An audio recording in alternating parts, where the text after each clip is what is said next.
up, historians? Thank you for tuning in to Mana Rant episode 38, a historic podcast. We specialize in everything historic. That includes historic brawl as well.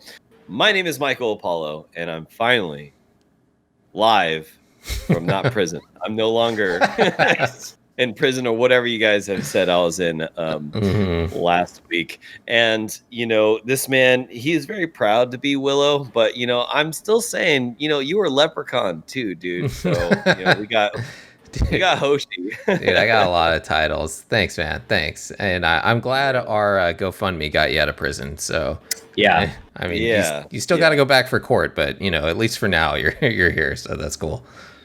I got a lot of donations from this man, DrunkenDork. He has been using his footstool abilities on the streets of Seattle, you know, Nice. pushing it out. You know what I'm saying? We have DrunkenDork.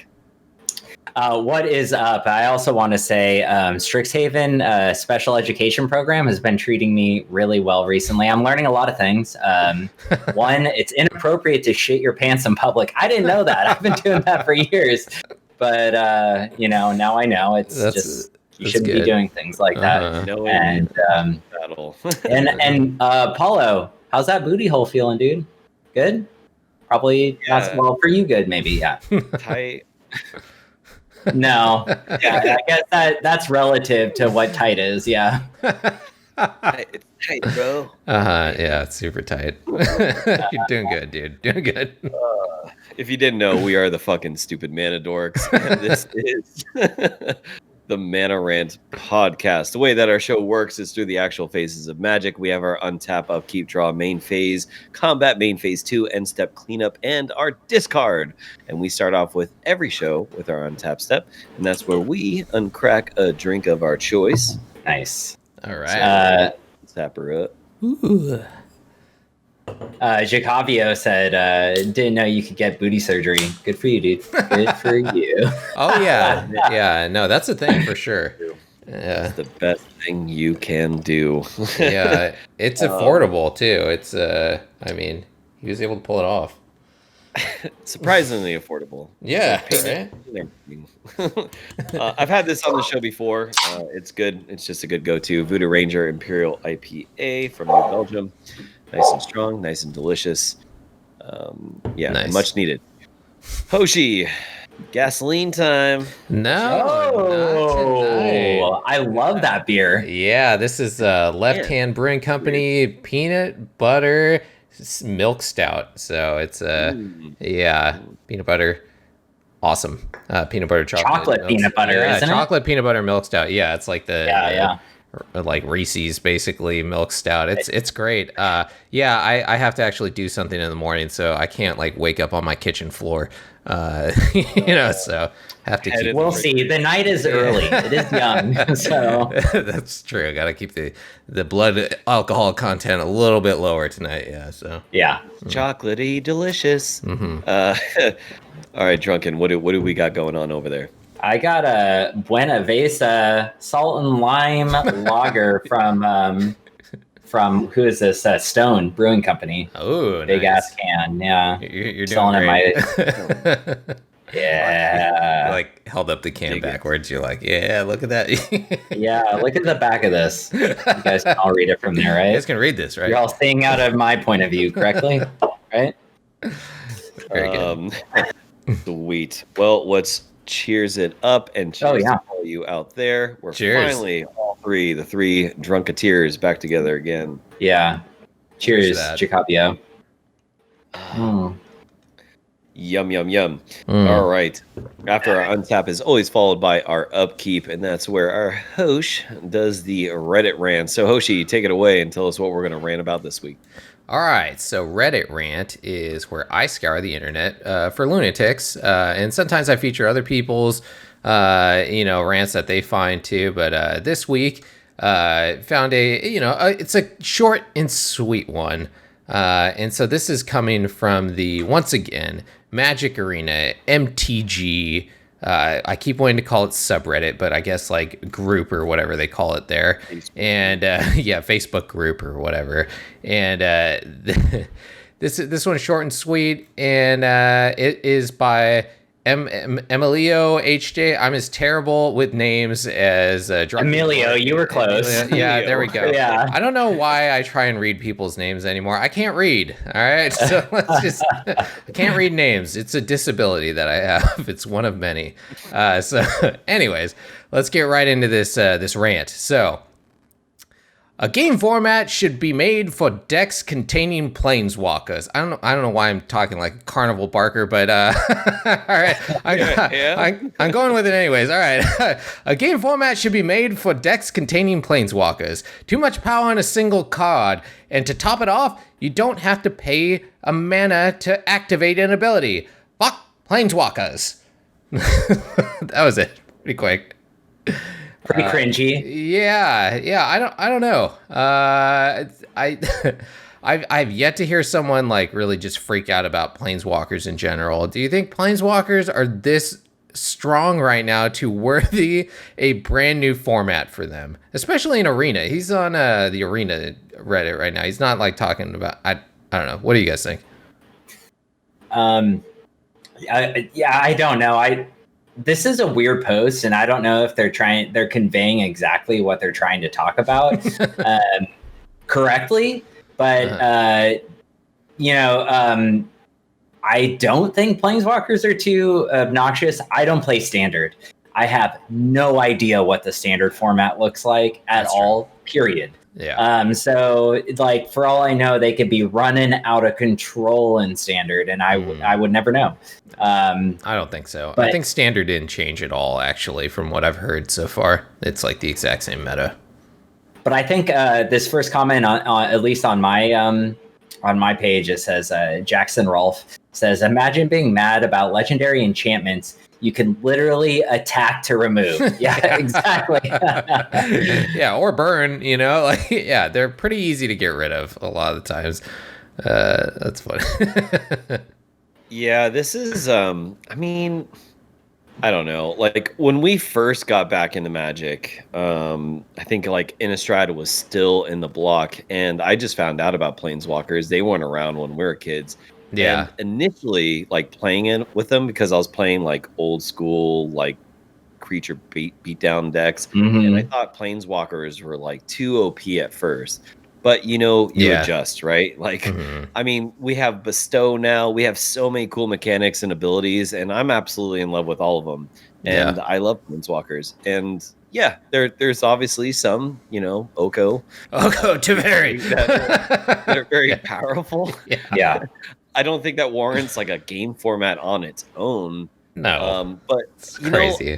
I see a lot of these kind of complaints, and I think it's just people who come from different card games, or maybe this is their first card game, and whoopsie, you just went to like the most difficult card game that has ever existed. So some of these things can be frustrating. I can see how Planeswalkers can be frustrating. It does not warrant its own format. It's a weird card to explain to people. Magic is just difficult to break down to new people like anyway. But then you're like, this is like another player kind of that's a card and he can do weird stuff. And they're like, what the fuck are you talking about? Yeah. So wait, why aren't you tapping with your Planeswalker? No, see, it's not a creature. That's usually what I'm like. We'll talk about Planeswalkers later. They are really complicated. Yeah, for sure. Yeah. And Jacavio says, "I'm against Planeswalkers existing at all." So some people. Jacavio stands with Emilio. It's all right. We can be wrong every once in a while, and that's fine. New format. Maybe we are. Let us know, chat. Let us know, dorks. Starting the dorks a trend. know better than we do. We're the dumb dorks for sure. But I'm a boomer. Oh, you're a boomer, eh? Oh yeah, us too. So are we. Basically, we're on the cusp. That's what the kids call me nowadays. With my Carnival Barker accent, it's back again. What is wrong with me? What's going on? Many things are wrong with you. Many. You're selling your like snake oil. Like, get your tonic, get your Revitalize. All right. That was our Reddit rant. If you guys got a Reddit rant out there that you come across that you find some lunatic screaming about Magic, send it our way. I love reading that stuff. It makes my day to see that someone is crazier than I am. So, back to you, Paul.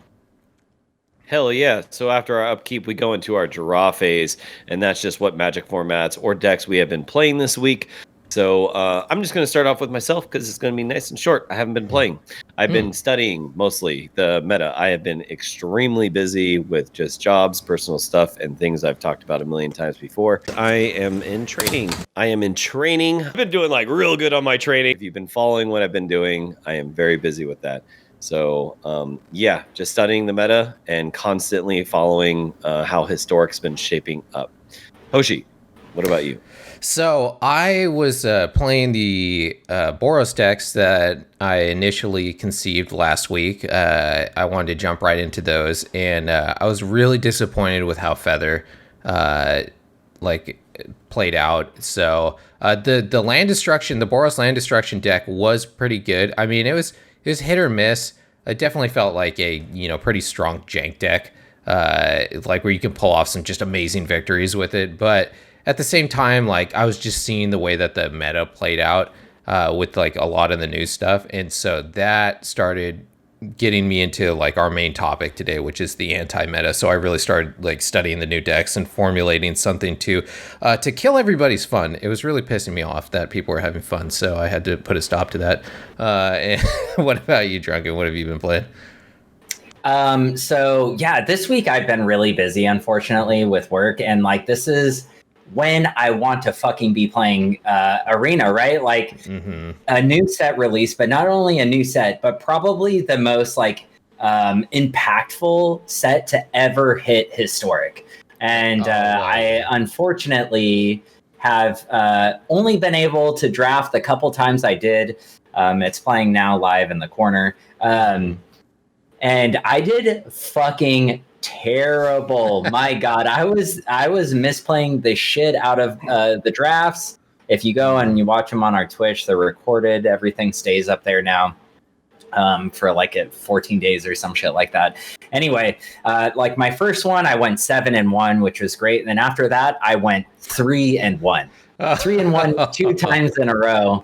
Yeah, embarrassingly bad. So I think I just took advantage of people not knowing the cards the first time, and then the second 2 times people were like, "Okay, I am smarter than you," and they all are. I mean, I'm referring to myself, and so. Yeah, I just lost a shit ton. And then besides that, my red-white, my Boros Pump It Up deck, it definitely is like very glass cannon-y, and yeah, it just really isn't working in the meta, I don't think. No. Yeah, I saw that deck around quite a bit the first couple days, and then, I don't see it anymore. So I think that was like one of those ones where everyone was kind of excited to play it, and then, just poof, it didn't work. It was one of those things where, a lot of people see something like that Luminarch card where you're like, this is probably going to be sweet, and then you're like, it can be, but it's not, can be. It's not super consistent, though. Unfortunately. Yeah. Well, cool. Sweet. Well, let's go on into our main phase, and that is Apollo's Wildcard of the Weekend Metagame Showcase. So, as I've stated before, every third week of every month, I will be going over a tier list, which I have put together. And mind you, this tier list was actually very difficult to put together, considering that Strixhaven just came out, Mystical Archive just came out. It is the Wild West in Historic, completely all over again. But the meta is kind of defining. There is like a lot of factors, a lot of similarities I've been seeing. So we'll go ahead and discuss that. But first, I want to do the Wild Card of the Week. Wild Card of the Week doesn't have to be rare. I feel like it should, though, because they're probably like the most like desirable cards that you want to make. And I already talked about Memory Lapse, and to correct you from last time, what you said, I do not pick blue.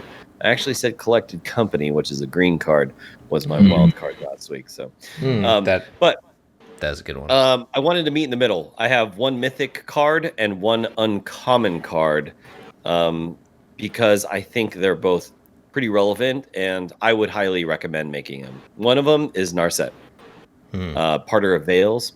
Yeah, it is uncommon, but because everyone is doing so much draw go, Narset just completely shuts that down. It could even definitely actually warrant some control strategies main deck. That card is insane, and it stops spell slingers, it stops storm, it stops all that nonsense. On the flip side, though, Storm Phoenix, a lot of Phoenix decks we've been seeing. Arc-like Phoenix, that is a mythic rare card. If Spell Slingers is your idea of playing Magic, if you like playing even like a Storm Phoenix Shell, I highly recommend crafting this card because we have been seeing it extremely on the rise. And as I go over this tier list, I only see it going higher. This is a very, very powerful card, and it's definitely going to be S+ in the near future. Definitely. With that, we'll go into our tier list. The way that I have it devised is through S+, S, A, B, and C. Mind you, just because something in C does not mean it's a fucking shitty deck. It's just because of it might be lacking in cards. The way that the meta is developing, it has shifted down. Definitely, if you have these decks, keep in mind, keep playing them. Hey, it's all about having fun in the end. But they could see rise again. So let's just start it off with S+. And I do have this going from left to right this time. Gruul Aggro. How do you guys feel about that one? Yeah, I mean, solid. I see it all the time. I beat it though, like constantly. I've noticed. We'll get into it later. Yeah, it belongs here though, for sure. Yeah, super good. Okay, well, let's just do this. I'll just go straight down the tier list, and then you guys can go ahead and tell me any comments or. Yeah, it sounds good. Yeah.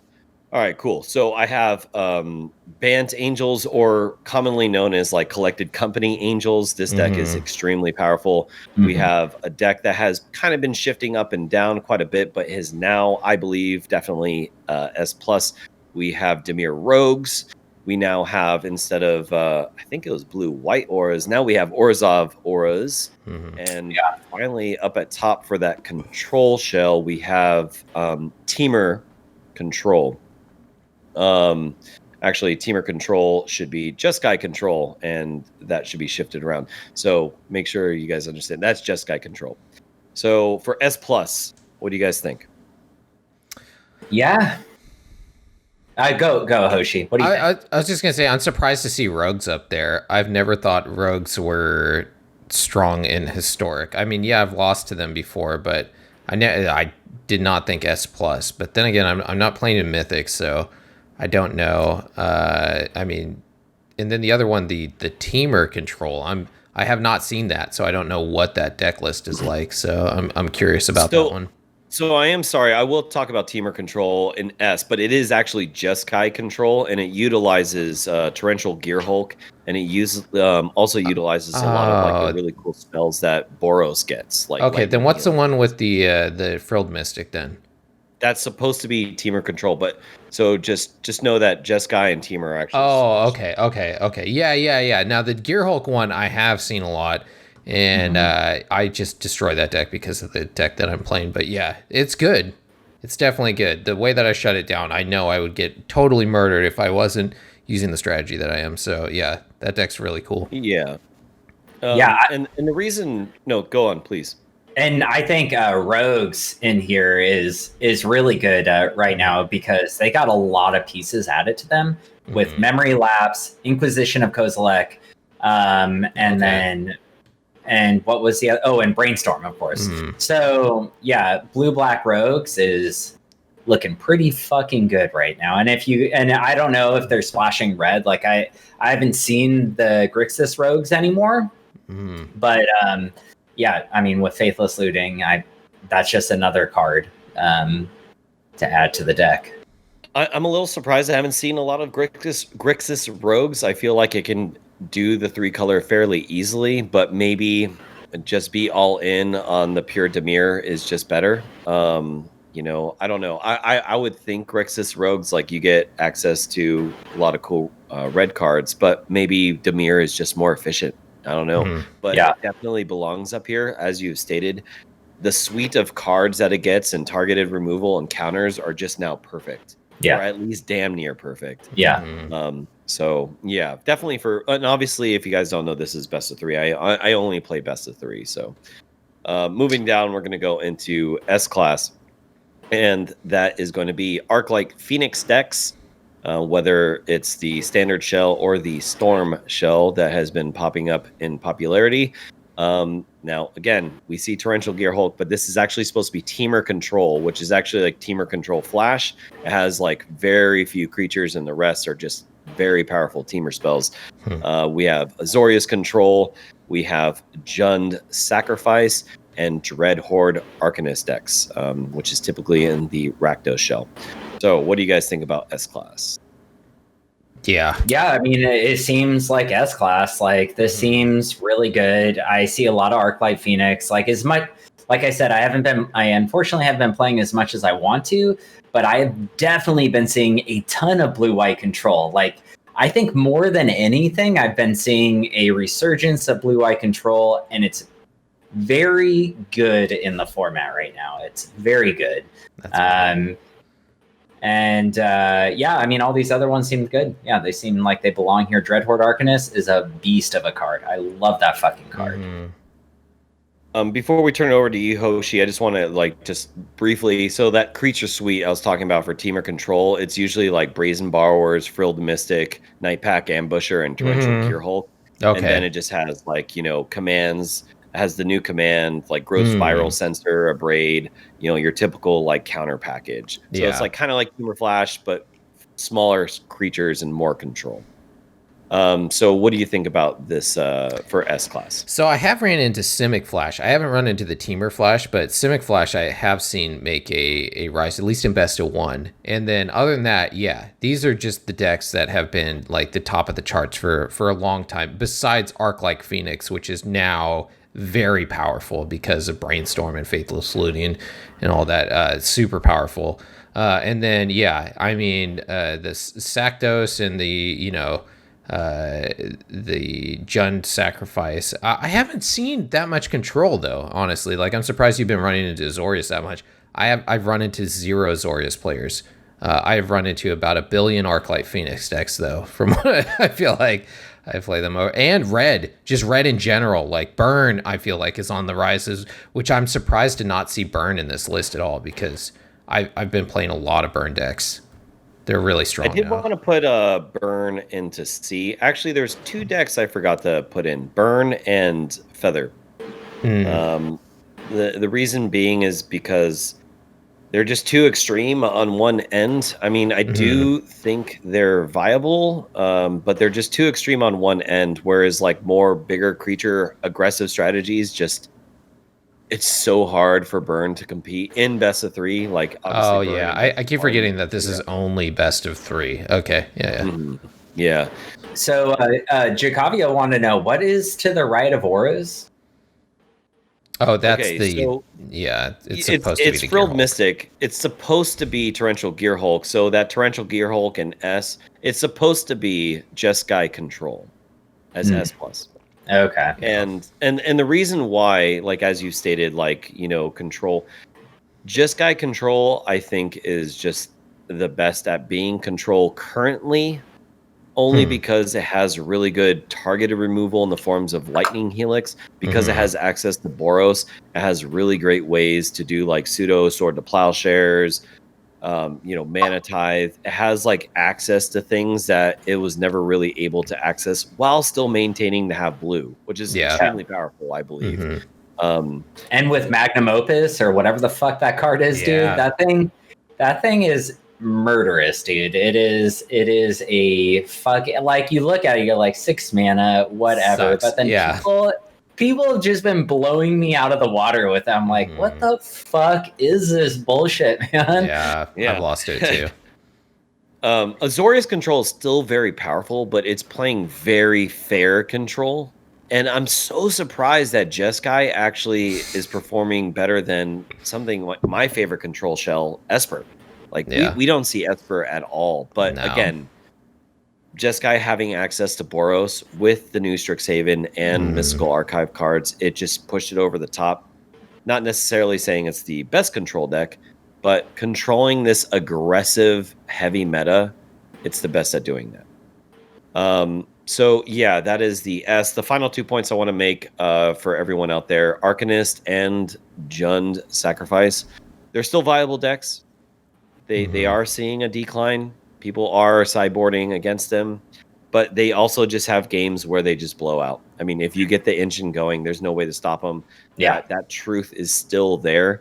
So if you are interested in keeping these decks or still building to them, if that's the shell that you're looking for, definitely. I don't see them going up to S+, but again, I don't see them going down to A anytime soon.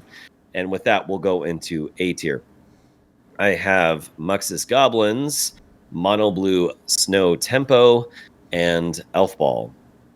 What do you guys think about A? This is like all the heavy aggressive right here. Yeah. I mean, they're still very good decks. I agree where they are in the meta because they just get blown out by like board wipes.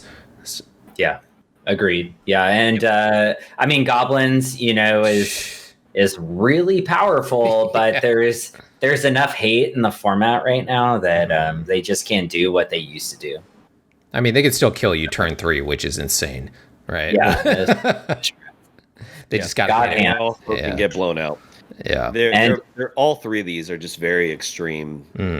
Tempo probably being the most balanced out of them all.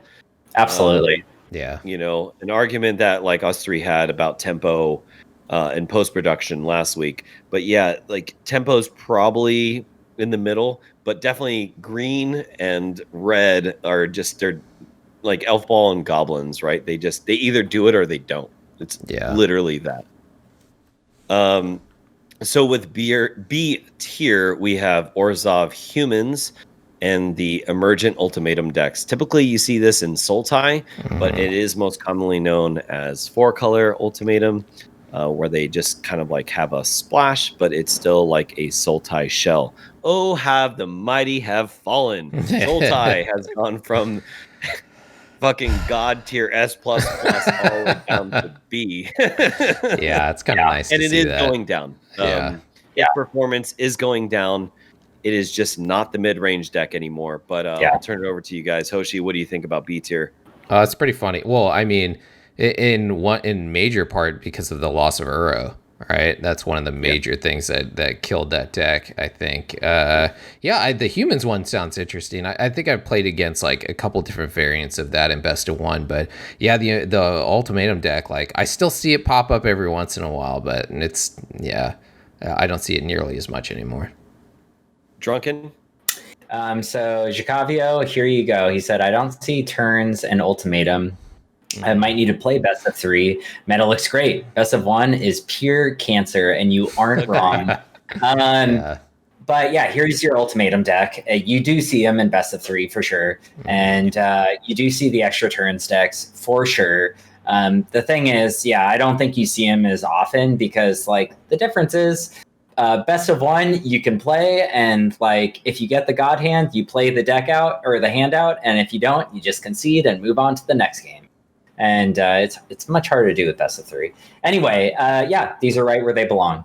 I like it.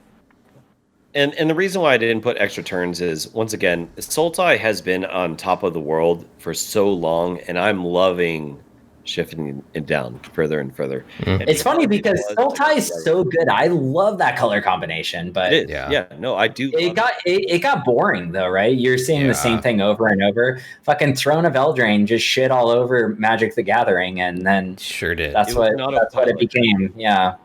It was literally an autopilot deck. You just play awesome thing, and thing awesome makes you win. This card's great. I'll put that in. This card's great. I'll put that. Okay. I'm a magic. I'm gonna play. I'm a deck builder. No, you're not. Questing Beast. Fuck you, dude. I win. Yeah. I win. So if we do see turns like developing more, I'll add it if it is meta. But humans, yes, we're gonna touch on this a little bit later. But the reason why humans is not rising up because there's another deck that is a little bit more anti-meta, and it's a deck that's dear to all three of our hearts, and a deck that I absolutely love and played in Legacy. But we'll talk about that later. Finally, we're going to close it off with C tier. It's no surprise to me. We have Mono Brown, typically, colorless ramp. We have Grixis control. We have Death Shadow decks. And we have Teamer Mutate, something that we saw Spike Hewson pointed out this card. And it was a lot of people apparently like the same card as Hoshi, because a lot of people played it and it actually kind of was doing a little something, but never rose up too high. So what do you guys think about C? And these look good. I think they all look exactly where they belong. Ugin, you belong down there because you are an asshole. And I know Hoshi just doesn't want to see you at all, but I hate Ugin. Yeah, I hate that card. Let's keep you down there. It's nice to see Grix. I love Grixis. I think it's like just such a fun type of control to play. Because at least you get to have your stuff hit the board before it gets destroyed. It's a little more satisfying than being countered. Countered just sucks. But the weird thing is Death Shadows. I've seen 0 Death Shadows, I think. And, really? In best of 1 for this whole week. I haven't played against any of it. I have played against the Sawtooth thing though, and I saw it in Land Destruction because it blew up my lands too in the Gruul Land Destruction deck. So it's pretty cool card. Yeah, C tier is interesting. Some fun decks. Some honorable mentions is definitely Gruul Ponza. That's a deck that has been coming up on the rise. And I think just Death Shadows just has to be performed in best of 3, only because of the fact that, you only have one chance in best of 1 to win. And if you lose too much life, then, game over, GG. At least you can shift gears with your sideboard and change your Death Shadows deck to like maybe a mono black aggro control, like a shell. Yeah. But with that, AJ Davis, I am sorry, man. Like, if Simic Turns is on there, I'm gonna have to do a little bit more research. As you just said, maybe the sample size is too small, but if it is relevant, it is relevant. If it's a thing, it's a thing. Agreed. But cool. Yeah, and yes, dude, I agree. Fuck Mono Brown, fuck Ugin, fuck Thorn. Yes, Ugin's absolute worst cancer card. Yeah. I mean, I do love Ugin, but yeah, he is the epitome of cancer. He's he's the I win the game card, Yeah, which is he is. All right, cool. All right, yeah. Let's go ahead and move on. After our main phase, we go into combat. All right. The Apollo lose game. I'm sorry. The horseshit card game. I lose on chat, dude. I have Google.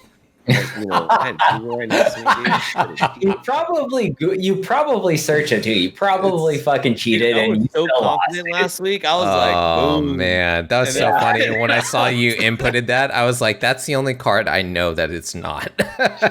You picked it. Dude, it's me, bro. That's true. It is you. Me. I'm always wrong. Though. Yeah. All right. So it's the horseshit card game. I'm going to turn it over to DrunkenDork. He's going to tell us how to play. All right, what's up, everyone? So this is the horseshit card game. This is a game where I open up a pack of Magic cards and I name, well, I guess 4 of them this week because we actually have 3 people on. Oh, yeah. And 3 of the cards are real. 1 of them is fake. The pack I'm going to open is Core Set 2019.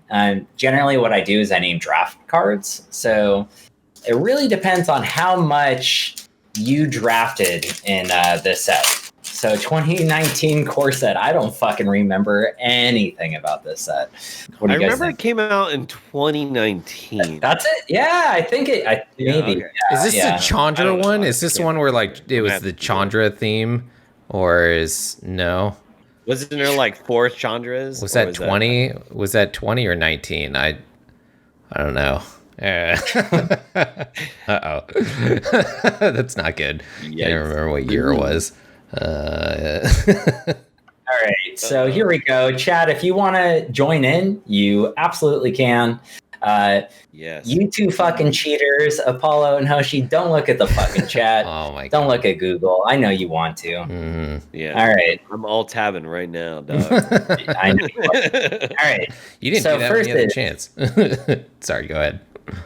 Aegis of the Heavens. It's 1 in white for an instant at uncommon, and it says target creature gets +1/+7 until end of turn. The second one is Toxic Monitor. It is 1 in a black for a creature lizard at uncommon, and it says when Toxic Monitor enters the battlefield, target opponent discards a card. If that opponent discarded a land card this turn, they lose 2 life, and you gain 2 life. All right. The third card is Buggart Brute. It is 2 in a red for a creature goblin warrior at common. It has menace, and it is a 3/2. And then the final one is Aven Windmage. It is 2 in a blue for a creature bird wizard at common.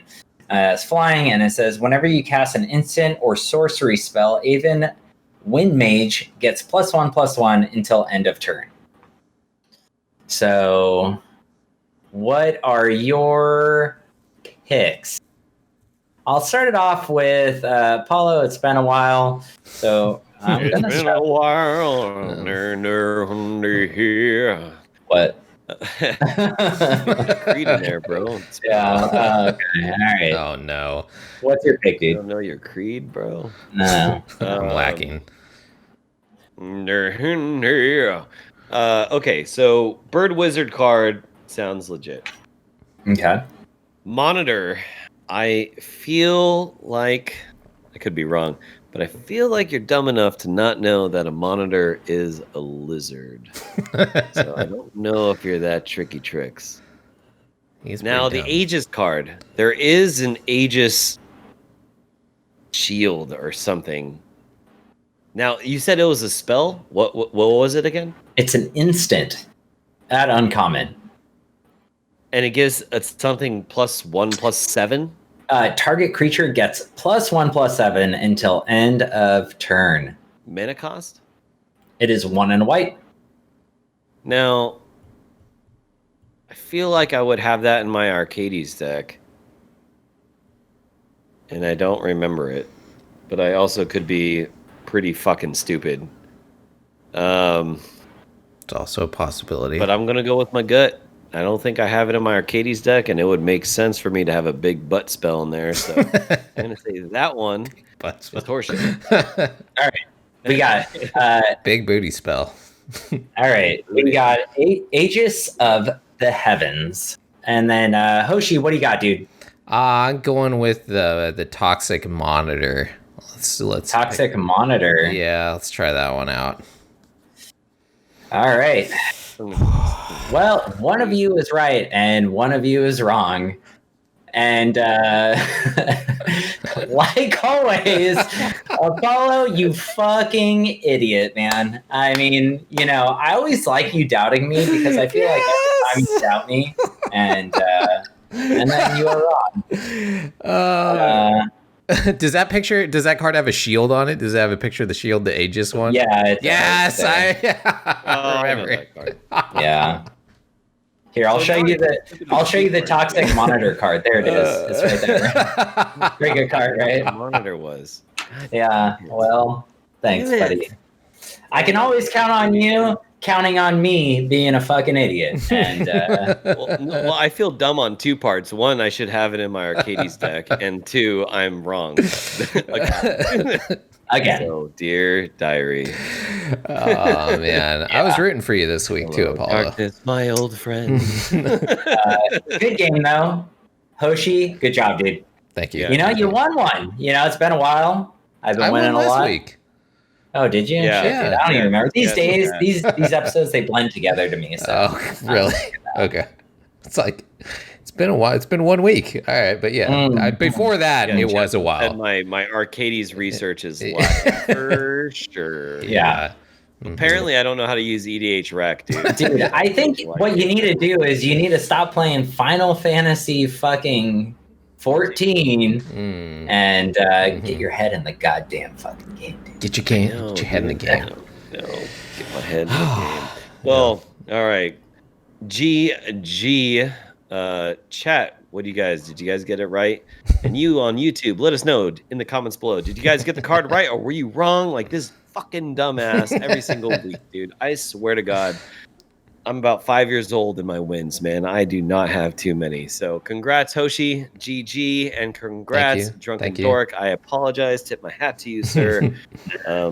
For knowing what a monitor is. I apparently think too low of you. I'm sorry, sir. So with that, we'll go into our main phase 2, our anti meta decks. Ooh, this is interesting. This is something that Hoshi gets turned on about. He falls asleep, he cuddles, he nestles at night. It's Hoshi hates meta. He hates anything that true. anyone uses way too much. So he wants to use something too much that no one is using, right? Does that make sense? He's like literally creating a meta of a meta, but it's anti-meta, you know?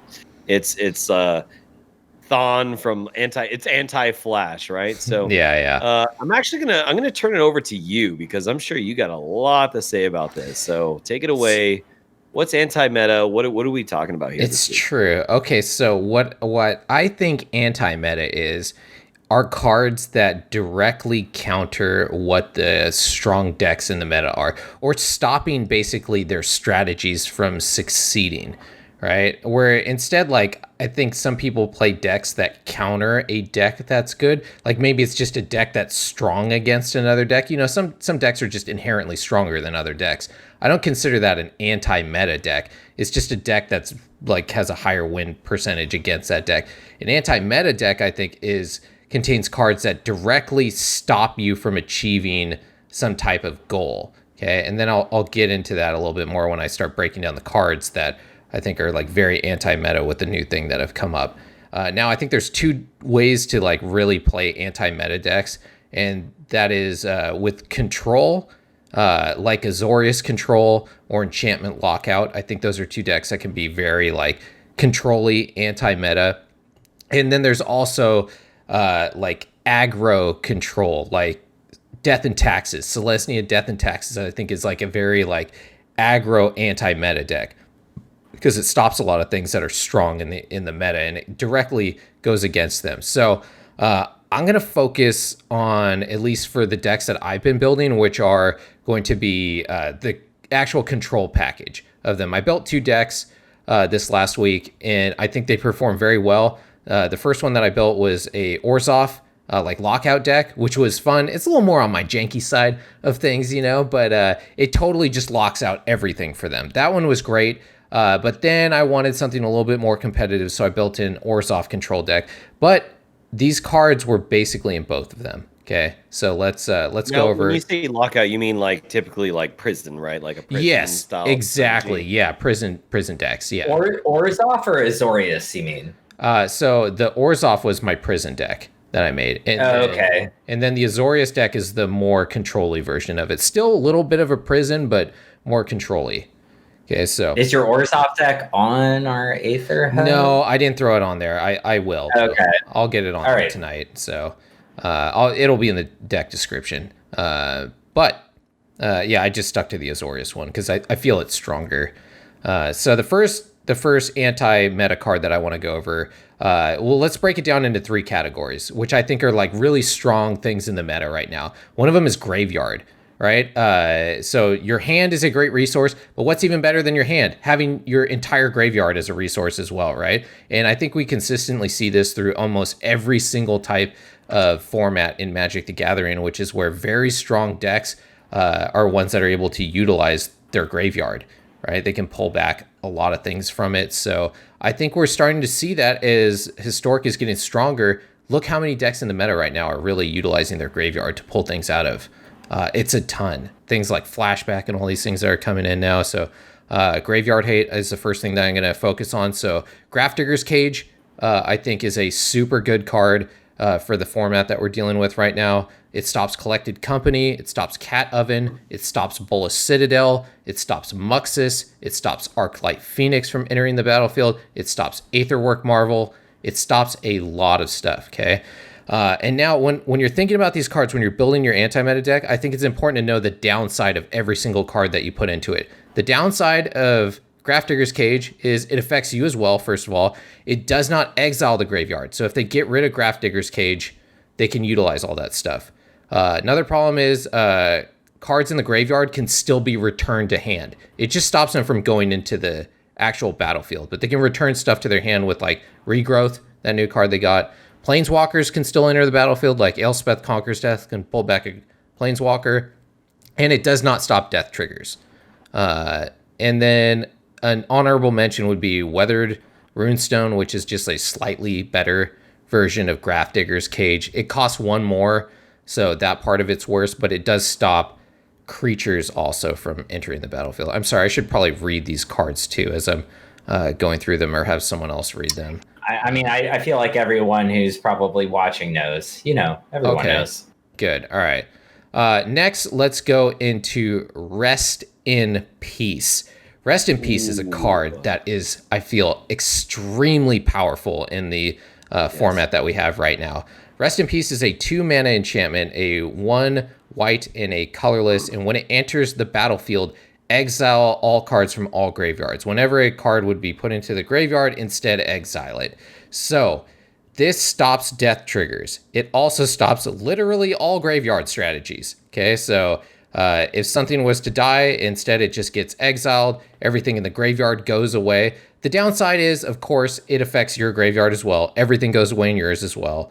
And it doesn't stop things from entering the a battlefield from the library like Grafdigger's Cages. So I still think having both of these together is important. Like, instead of running one or the other, you should still run both, because Grafdigger's Cage locks out Coco and all that other stuff, where Rest in Peace does not do that. And then we have Leyline of the Void, which is one of the ley lines, which, if you don't know what those are, if you have them in your opening hand, you get to cast it for free onto the battlefield. They're usually a 4-mana card. So pretty sweet to have a 4-mana enchantment enter the battlefield for free, right? Now, the downside to this one is, and this one, whenever a creature or a card would be put in the graveyard, exile it instead. The downside of this one is, if you were to actually hard cast it for its mana cost, it does not exile the existing graveyard. It only exiles cards that now enter the graveyard. So if you have it in your opening hand, it's better than Rest in Peace, because it doesn't affect you as well. But if you cast it later on in the game, I think it's significantly worse than Rest in Peace. What do you guys think about the graveyard hate cards that I selected? Any critiques or other ones that you would add in there? I think you're on the ball. Honestly, graveyard, as Historic keeps going back, and as they keep adding things, whether it's through Mystical Archive or the other random roulette cards they add into the format, as they make it more of a legacy vintage type format, we're going to have a lot of access to everything that Magic the Gathering has as a rule set, right? So I think having very strong graveyard strategies is also, it's funny, you're saying it's anti-meta, but it's also going to force it to be meta defining, right? You're going to see a lot of other strategies probably never even blossom or fall off altogether, which will force a new meta to develop. So I completely like it. I dig it. I think you're absolutely correct. What about you, Drunken?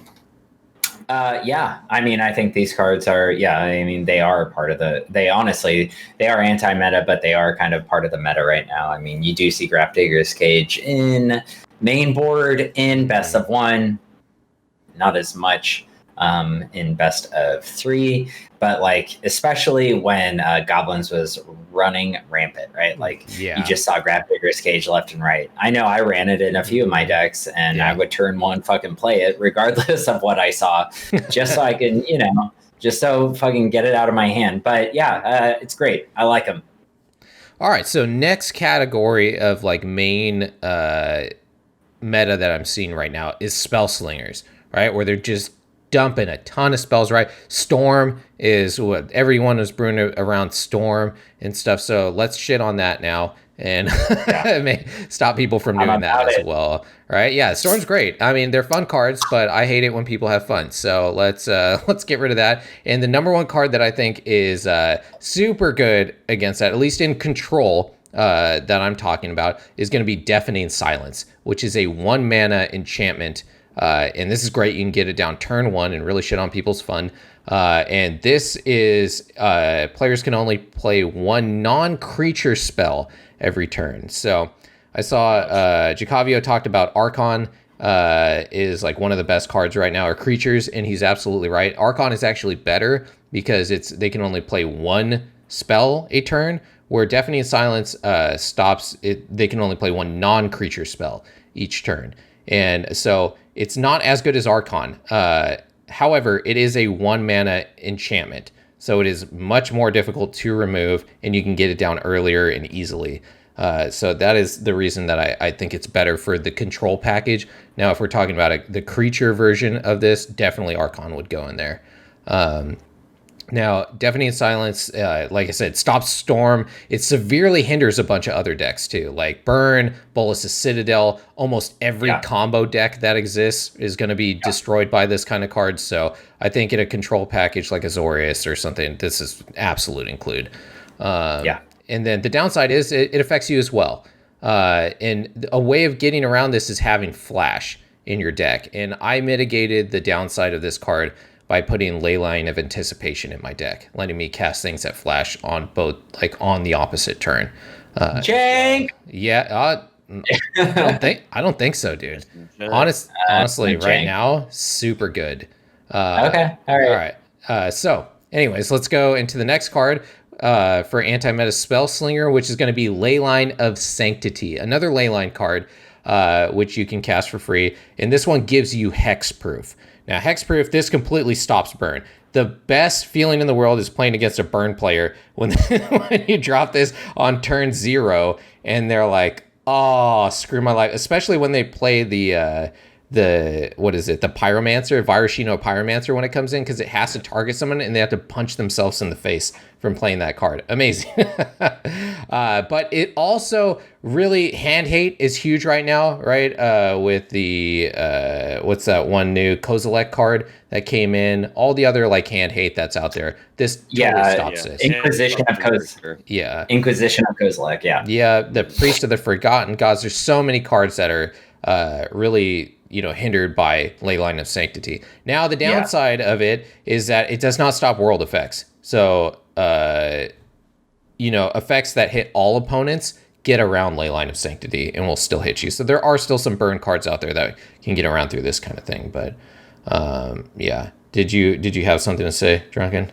And another hindrance of that card is it is a 4 mana card, which is expensive, right? It's free in your opening hand. Yeah. But it is 4 mana when you don't draw an opening hand. It's true. And the Jane card I was saying was Leyline of Anticipation. Yeah. That was the one. People don't play it a lot, but I tell you what, when I do play that card, people try and get rid of it immediately. It is supremely powerful. Wait, that is the blue one, right? Yes, yeah, the blue one. Leyline of Anticipation. That gives everything flash. It gives people a severe anxiety because they don't know what's going on. And in a control package, it's so strong because you can decide whether to cast your Teferi or counter. So anyways, I'll get into that when we get into the actual deck and why I think it's more powerful than ever in this current meta. And then the next anti-Spellslinger is going to be one of your cards of the week, which is Narset Parter Veils. This card, super good. Okay. Now, guess what is better than Narset Parter of the Veils at normal sorcery speed? Playing it at instant speed with Leyline of Anticipation. Because my God, with the jank. No, it's not, dude. Okay, so what are 2 super hot cards that just came into the meta? Brainstorm and Faithless Looting. Faithless Looting. Guess what happens when you instant cast Narset while they do Faithless Looting or Brainstorm? Fizzle. Dude, I understand that, but that is magical Christmas land right there. Narset on her own is an amazing card. I've done it a couple times. I'm saying she is, but people like in their Spellslinger decks, they can hold on to those and wait to cast them until they kill Narset because she is a 5, hit point card. But if they do cast one of those cards, or if they forget about how Narset works, Brainstorm does what? Draw how many cards? 3 cards, right? Yeah, draw 3. And then guess what you have to do? Discard. Put 2 on the top of your library. Put 2 back in. So you actually draw 0 cards and put 2 back inside your deck. So it's not only do they not draw anything, they actually lose 2 cards. Like pseudo discard. Faithless Looting is the same way. I understand what you're saying. I'm not saying I'm not saying that that's a bad thing. I'm just saying that is it is a magical Christmas land type of situation. You don't always get the Leyline of Anticipation. It is a great card. No, you don't. But I'm saying if you do get it, right? You obviously don't get every card in your deck. I run 4 cards and there are plenty of games where I never see any of them. But you know, it is definitely easy to get on the field later on in the game in a control package. I don't think it's as hard as it used to be. That's what I'm saying. But anyways, Narset, super good. So much draw right now. And I think you're crazy if you're running any kind of control and you're not playing Narset. It's so good. It's so good. The downside to Narset is just that it's a planeswalker without a plus, right? So if you're stopping people from casting... If you're stopping people from casting their spells, which I've realized in my deck is like if I'm hexproof, they're just sitting there with all those burn spells in their hands. So the second that Narset hits the field, they're like, well, I have all these burn spells. So burn. They just burn her to death. Yeah, I mean, it's good. It doesn't have a plus, and it's probably... It would be too powerful, I think, if it had a plus, because not only does it stop people from drawing additional cards, but... it draws you additional cards, and it's a fucking lightning rod. So it stops you from getting hit. Yeah. It draws you cards, and it prevents your opponent from drawing cards. So I think this card I think it's one of the best cards in the meta right now. Absolutely. Honestly. It's so good. Oh, and you can get pluses with it with the new Kasmina. If you have Kasmina on the battlefield, you actually can plus Narset because every other planeswalker gets Kasmina's loyalty abilities, so you can still plus Narset actually, which is crazy. Weird. Yeah, isn't that weird? Yeah, new Kasmina is pretty strange. So what do you guys think about the anti-spellslinger package? Is there anything that you guys would put in there besides like the Archon that I already talked about for the anything else that you guys would add? Honestly, when it comes to control type shells, I am usually on the same ballpark, same avenue as Drunken, but I'm actually gonna completely agree with you with ley lines here. And the reason being is because we did and still do see a ley line of anticipation specifically in Modern. It's actually like a format staple. I don't know. I haven't followed Leyline of Sanctity or Leyline of Anticipation. Both actually.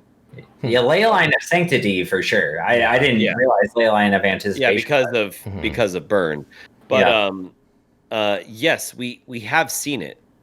Whether it's tier 1, that's another argument to be said. But what I'm trying to say here is, in order to make something that is meta no longer meta, you need to actually do have the anti-meta, right? Like the nega energy, right? And it's janky Christmas land, but at the same time, if we're not playing the very strongest out of it, right? Like there's a difference between jank, I just want to have fun, and jank, I'm actually trying to redefine the meta. And I think that's what like Hoshi is at least saying here, and I completely agree with something I've said on this podcast many times. If you want to play something and you don't want to see something anymore, play the fucking thing that destroys that thing. Yeah. That's the only fucking way to change the meta, right? It's either you're on the team that plays the same old thing, the tried and true, same thing over and over and over again. If you're tired of seeing something, play the exact opposite of it. And prove that it is good. And if it is, then the balance will shift, right? Yeah. So, I'm going to completely agree with you here on the ley lines. Nice. I think as Historic keeps going back, we're going to see a lot more of this. Whether it is ley line of sanctity or ley line of abundance and all that stuff, I don't know. But I think you're on the right track here. I think what you're saying is correct. And completely agree with you. If you want to be anti-meta and create a new meta, you got to play anti-meta. That's what I say. Drunken, what about you? Yeah, no. I mean, I disagree with everything you said, but that's fine. Of course you do. Typical. All right. So I think love the input. I think the last category is creature hate, which is the other like major meta staple, which is in every meta, right? And so I think one of the great ones that we have in Historic right now is Authority of the Consuls, which I talked about when it first came in, and then Drunken got on board with it later when he started playing with it, saying like it's a great card. It's nothing mind blowing, right? But it's a 1 mana or that comes down. And really, when you play against this card, when you have a creature deck, you're like, that son of a bitch card. It's so annoying to play against. Yeah. It basically shuts down all haste. All haste strategies are worthless against this card. They come in tapped, and then you gain a life when they do. So it's very good against like pretty much all red strategies, I feel like. Yeah. And then the downside to it is really, it doesn't work against non-creature strategies. It does literally nothing. Yeah, that's the only downside to it. Now, one thing I did forget to mention when I was talking about Deafening Silence is the downside to that card is it does really hinder you in a way, especially if you're playing a control package. So it's important to see what kind of deck your opponent's playing, because if they are playing a creature deck like this and you have Deafening Silence in your hand, it's better to not cast that card, right? Because it just would hinder you and do nothing to your opponent. So that's one of those times where it's important to know, like, really, like, size up your opponent when you're playing this thing and fucking fly. Then after that, it's just wrath spells, right? I mean, all the other, things in the, there's so many creature removal things out there. Just add those in, right? That's if you're playing this kind of control package, some type of way of dealing with hate with creatures. And I think, I agree with that, and I'm gonna say with Wraths, since Crux of Fate came out, I think it's one of the only ones I crafted all 4 of, because for some reason I didn't. I opened up a shit ton of packs, played some draft. Oh, I got 1 Crux of Fate from a draft, but I crafted the other 3. I fucking love that card. It's so good. When you're not playing mono white or not mono white, anything with white, Crux of Fate is absolutely, I think, the best. So good. Wrath for sure in the format. Oh yeah, for Grixis control, it's so fun. Right? Yeah. I think that card. I've been doing mono black and black blue, but yeah, it is really fun. Yeah, I just love how many Wraths we actually have in the format now. It's really crazy, actually. We have 12 4-mana Wrath spells in white, and then if you think about Doomscar, we also have another 4 3-mana Wraths in a way, which is absolutely insane. Where's Damnation, bro? Damnation. I know, it's weird that they haven't. They were like, white, just here are all the Wraths, and then it's magical Christmas land for black all the time. Anyways, they get everything. That's the only thing. Yeah, they haven't really given them. Is if they give them Damnation, it's just like, all right, you have it all now. Yeah, I agree with that. Damnation is like white gets 12 cards, and then Damnation comes, and it's like, oh. It's like, so, exactly. So now that they gave Black Damnation, they have mass creature removal at 4 mana. They have now enchantment removal in black. They have every type of exile creatures and planeswalkers. They have Black we don't need. As much as I love that card, we don't need it. Yeah, I do love Damnation. Okay, well let me just sum up my anti-aggro real quick. So I believe this combination of cards is really good against like literally every strategy in Historic right now. There's no strategy that these like really cards can't at least severely hinder in some type of way. Okay. The downside to these cards is that they take up room in your deck and they're not accomplishing a win strategy, right? They're sitting there and they're stopping your opponent from doing stuff, but they're not actually doing anything really they're just annoying your opponent basically. So you still need to have a win con in your deck, people. You can't just have kill spells and counters and, and lockout and stuff. And then, cause some people just sit there and be like, all right, hey, I guess you can. A lot of people will concede. Yeah. But you should have a win con, at least one. It could. One of my favorite decks ever was standard Azorius Control. The win con was Elixir of Immortality. Yeah, dude. Yeah. That was so fucking fun. Yeah. It was like, I just basically destroy everything, counter everything, remove everything, shuffle my graveyard back into my deck, and then just play it on until the game fucking ends because you literally have nothing to do. I think the problem with that is a tournament with Azorius Control, and the guy was getting so fucking frustrated, and he's like, well, you're gonna deck out, like, so eventually I will win. And I was like, no, I'll be good. Yeah. And then I played like Elixir Mortality, and I was like, so I'm gonna sack it. I'm gonna gain 5 life, and everything's gonna go back in my library. Oh, really? Yeah. That's control. Yeah. I mean, it could be something as simple as like Approach of the Second Sun that we have right now, right? Which is a single card win con, right? That's pretty easy to pull off. But I think you should have a couple other ways, because if that gets countered, especially in this deck that I'm playing, because you're exiling your graveyard, so you can't run Elixir of Immortality. Oh my god, it doesn't work because you've exiled your graveyard. All right, so that was it for the cards that I think are good for the anti-meta control strategy. Now, I know that there are other cards that are very good from the creature-based anti-meta, like type control. And I know DrunkenDork has a deck for that. And then next week, we are going to go over our decks, and then DrunkenDork can talk about his creature-based anti-control strategies. So that was it. I hope you guys enjoyed that. And let's throw it back to Apollo.